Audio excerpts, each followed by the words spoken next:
નમસ્કાર મિત્રો, અમારા નવા વિડીયોમાં આપનું હાર્દિક સ્વાગત છે। આજે આપણે વાત કરીશું પિતાજીનો આખરી ખત।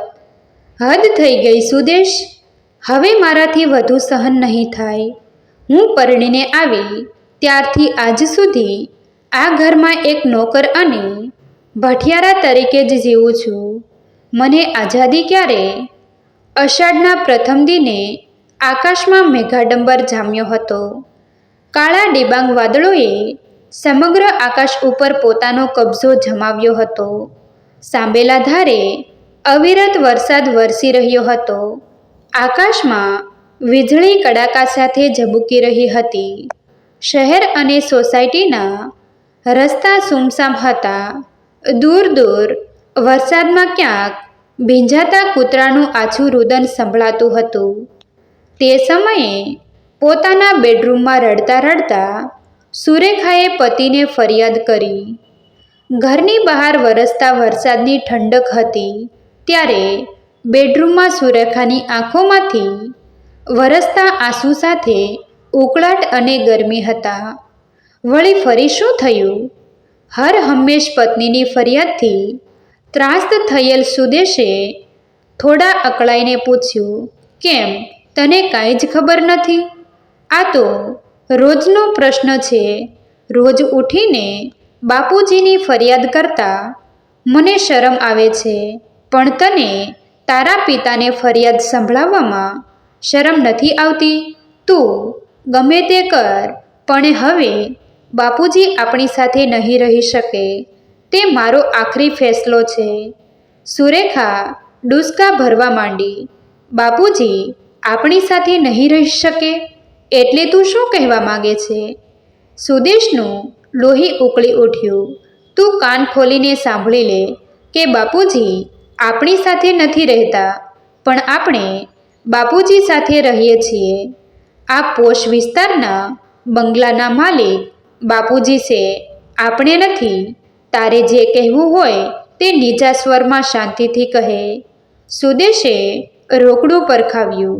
સુરેખાએ સાડીના પાલવથી આંખ લૂછતા કહ્યું, સુદેશ, તું જાણે છે કે હું ઘરકામમાંથી ઊંચી આવતી જ નથી। એવામાં બાપુજીની અમુક ટેવો મને વધારે પ્રવૃત્ત રાખે છે। મને લેશમાત્ર આરામ મળતો નથી। સવાર પડે અને તેની મોળી ચા બનાવવી, ઘરના પૂજાપાઠ પતાવી મંદિરે લોટી ભરીને દૂધ ચડાવવા જાય, આવે એટલે તેને માટે મારે નાસ્તો તૈયાર રાખવો પડે।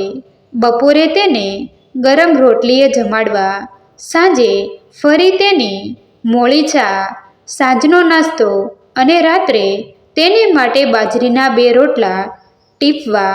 આપણે ક્યારેક બહાર કે હોટેલમાં જમવાનું હોય ત્યારે પણ તેના માટે તો ઘરમાં કરવું જ પડે। તું તો ઘરમાં પગાર આપીને છૂટી જાય છે, પણ તને ખબર છે કે તારા પગારના રૂપિયા 40,000 તો 30 દિવસમાં ચટણી થઈ જાય છે। ઘરમાં પૈસો પોસાતો જ નથી। તેમાં વળી હમણાં છેલ્લા 5-7 વર્ષથી દર શનિવારે હનુમાનજીને તેલ અને અડદ, મંગળવારે ગાયને રોટલી સાથે ગોળનું દળબડું અને અમાસને દિવસે છાંડલને વાટકો ભરીને લોટ આપવાનું ભૂત વળગ્યું છે। જ્યારે પોતે કશું કમાતા નથી ત્યારે આવી દાતારી શે પોસાય? આવી કારમી મોંઘવારીમાં એક પગારથી ઘર ચલાવવું કેટલું મુશ્કેલ છે તેની તને ક્યાં ખબર જ છે?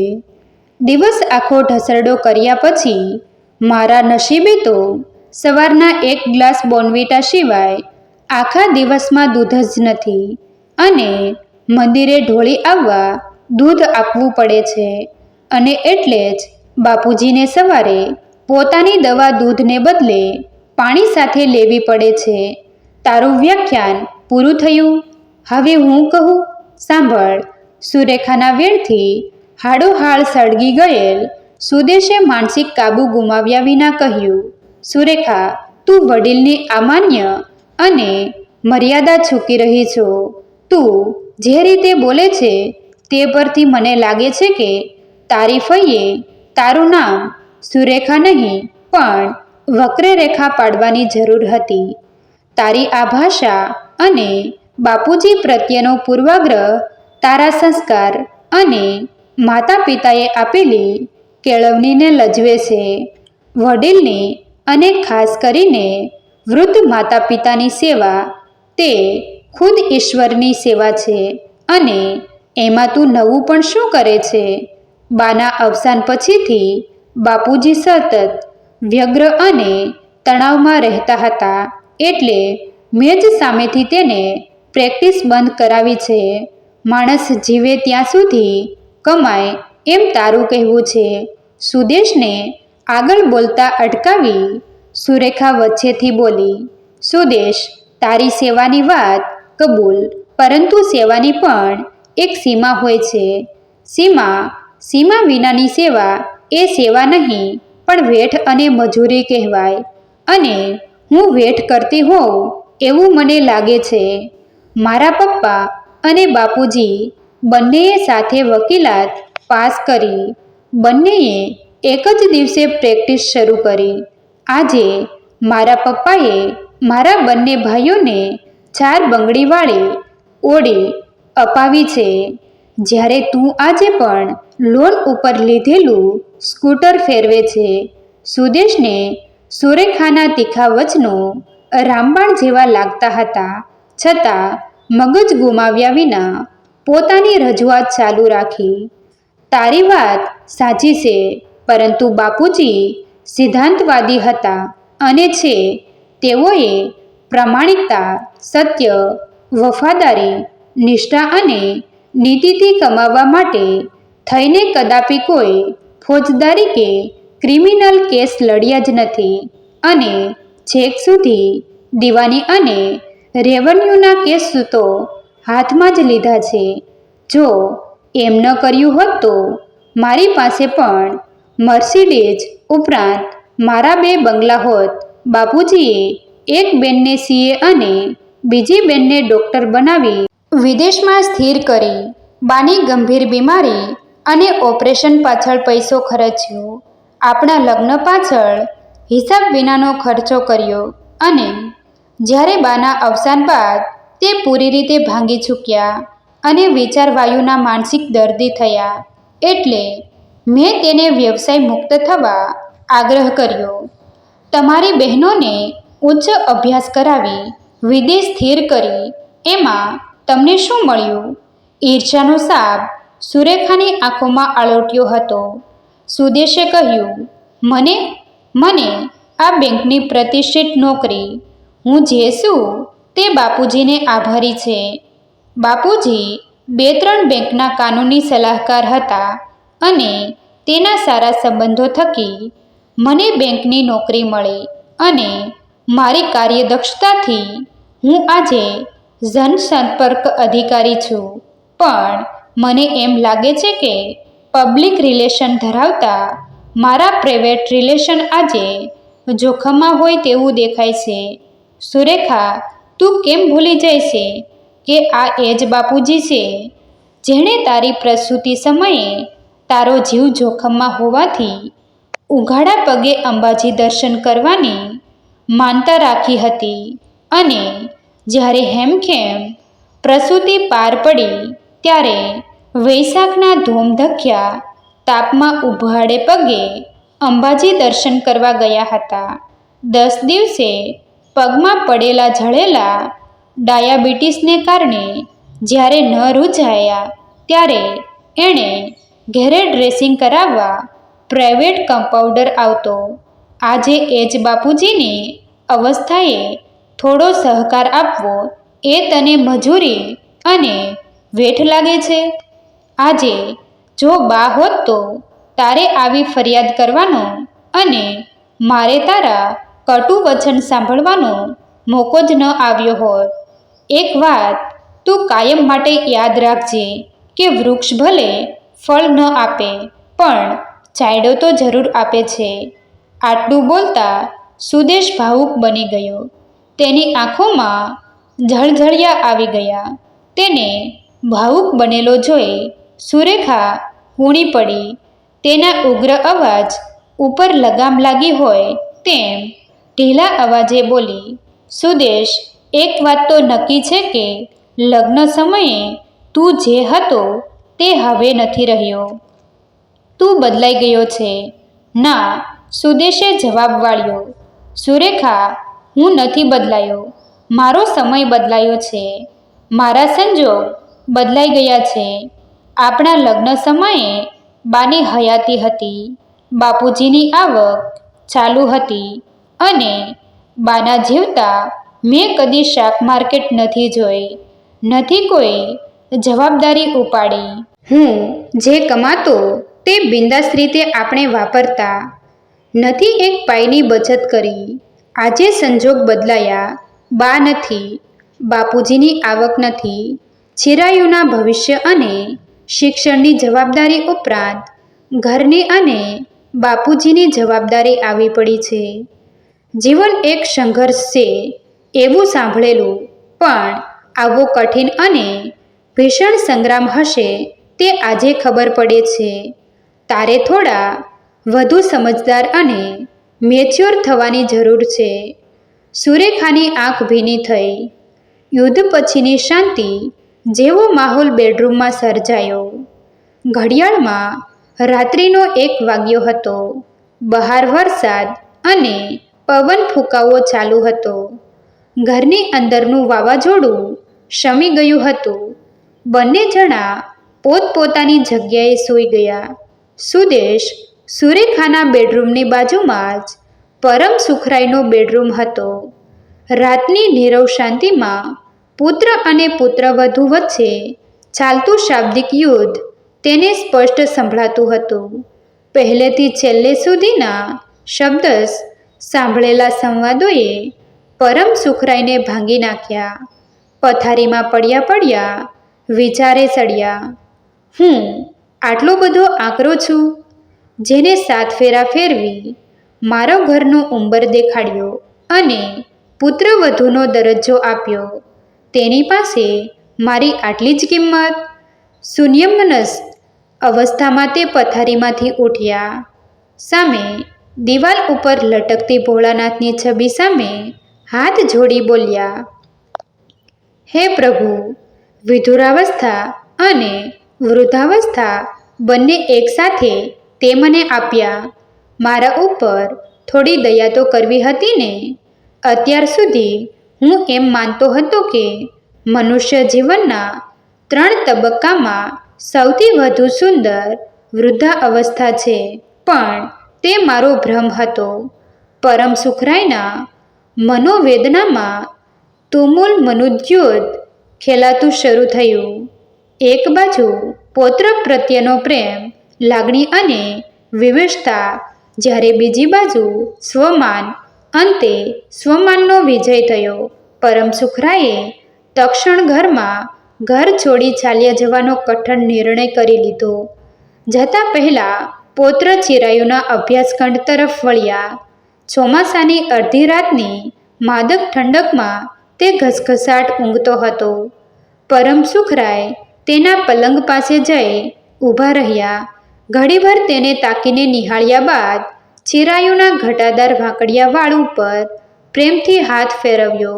કપાળ ચૂમી અને ચિરાયુની ચાદર ઉપર 2 ટીપાં ટપક્યા અને ગળે બાજી આવેલ ડૂમો ડૂચકા રૂપે બહાર આવે તે પહેલા ખંડ છોડી ચાલી નીકળ્યા.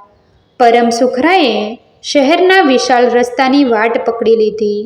ભગવાન બુદ્ધ પછી વિશ્વનું કદાચ આ પહેલું મહાભિનિષીકરણ હશે. બીજા દિવસનું પ્રભાત ઉગ્યું. આજે અષાઢી બીજ, ભગવાન જગન્નાથજીની રથયાત્રાનો દિવસ. શહેરના બધા રસ્તાઓ, અગાસી, બારી ઝરૂખા અને અટારીએ ભગવાન જગન્નાથજીની રથયાત્રાની ઝાંખી કરવા સમગ્ર શહેરનું માનવ મહેરામણ ઉમટ્યો હતો. ઢોલ નગારા, શંખનાદ અને બેન્ડ વાજાના અવાજથી વાતાવરણમાં ધાર્મિકતા અને એકસાથે અજીબ સુવાસ ફેલાઈ ગઈ હતી. સુદેશ સુરેખા પાલખીના દર્શન કરવા રવેશમાં આવી ઊભા રહ્યા. રથયાત્રા ઘર પાસેથી નીકળતા બંનેએ ભાવથી દર્શન કર્યા. સુરેખાની બીડાયેલી આંખમાંથી આંસુરૂપી પસ્તાવાના 2 મોતી સરી પડ્યા. રથયાત્રા પસાર થઈ ગઈ. દિવસ ઉપર ચડતો ગયો. ઘડિયાળના કાંટા રેસના ઘોડાની જેમ તેવી ઝડપે દોડવા લાગ્યા. 7 વાગ્યા. સુદેશ સાપું વાંચી રહ્યો હતો. તેવામાં સુરેખાએ કહ્યું, સુદેશ, રોજ બાપુજી સવારના 6 વાગ્યામાં ઉઠી જતા હોય છે. આજે હજુ સુધી કેમ નથી ઉઠ્યા? જરા જોતો. સુદેશ છાપું મૂકી બાપુજીના શયનખંડમાં પ્રવેશ્યો. બાપુજીનો પલંગ ખાલી જોયો. બાથરૂમ અને ટોયલેટમાં પણ કોઈ ન હતું. સુદેશને ફાળ પડી અને શંકા કુશંકાઓ સાથે મનમાં વિચારવા લાગ્યો કે નક્કી ગઈકાલની બધી જ વાત બાપુજીના કાન સુધી પહોંચી છે અને તેથી નારાજ થઈ તે બાપુજીએ કોઈ અઘટિત પગલું ભર્યું હશે. તેણે સુરેખાને બોલાવી બંગલાના બગીચામાં પણ તપાસ કરાવી, પણ બાપુજીનો ક્યાંય પત્તો ન મળતા તેણે કબાટ ખોલ્યો. જોતા માલુમ પડ્યું કે બાપુજીના રોજિંદા કપડાં, ટુવાલ અને બેગ પણ ત્યાં ન હતા. સુદેશ સુરેખાને પાકી ખાતરી થઈ ગઈ કે બાપુજીએ ગૃહત્યાગ કર્યો છે અને તેઓ કદાચ કોઈ સંદેશો પણ મૂકતા ગયા હોય તેવી આશંકાથી પરમ સુખરાયના પલંગને ફંફોળ્યો. તેવામાં તેમના ઓશિકા નીચે એક કવર દેખાયું. સુદેશે ઝડપભેર તે કવર ખોલ્યું. કવરમાં એક વિગતવાર પત્ર તથા પૌત્ર ચિરાયુના બચપન સમયનો તેની સાથેનો ફોટો નીકળ્યા. સુદેશે પત્ર વાંચવો શરૂ કર્યો. છી, સુદેશ તથા સૌ સુરેખા, આજ રોજ હું ઘર છોડીને જાઉં છું. મારી ભાળ કાઢવાની કોશિશ ન કરતા. આવડા મોટા બંગલાના નાના એક બેડરૂમમાં પણ હું છસવાઈ શકતો નથી, પણ ઈશ્વરની આ વિશાળ દુનિયામાં મને કોઈક ખૂણો જરૂર મળી જશે. તેથી મારી કોઈ ચિંતા ન કરશો. ફળ ન આપી શકતા વૃક્ષને જગ્યા રોકવાનો કોઈ અધિકાર નથી. તને ખબર જ ન હોય તો તે સ્વાભાવિક છે, પણ હું પ્રેક્ટિસ કરતો હતો. તે સાથે મારા પરમ મિત્ર નવરોજ ભરૂચાની સોલિસિટરની ફર્મમાં પાર્ટ ટાઈમ નોકરી પણ કરતો હતો.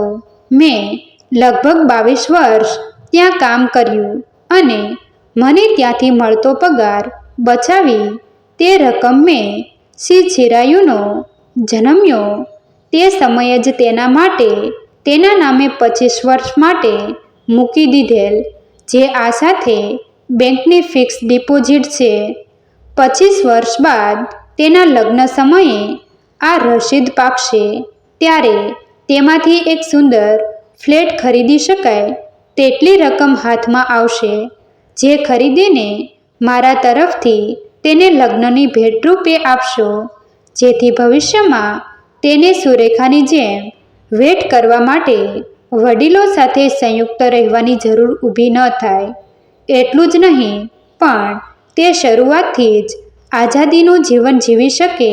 બાકી તો મારી આવક અને મેં કરેલ બધા ખર્ચની તમને ખબર જ છે.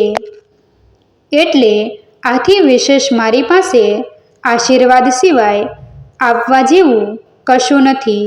હા, એક બીજી સોખવટ છે કે જે મારે તમારી પાસે પહેલાં જ કરાવવાની જરૂર હતી, જે મેં ન કર્યા બદલ મને માફ કરશો. તમને ખબર છે કે હું જ્યોતિષ વિદ્યામાં શ્રદ્ધા ધરાવું છું અને તે વિદ્યા મેં આત્મસાત પણ કરેલી છે.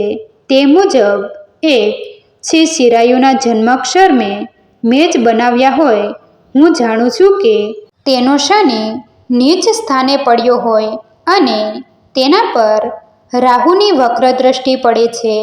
તેમજ તે અંગીકારી યોગમાં જન્મ્યો હોવાના કારણે ચિરાયુના ચિર આયુષ્ય માટે શનિદેવની આરાધના રૂપે હું દર શનિવારે હનુમાનજીને તેલ અને અડદ ચડાવતો હતો.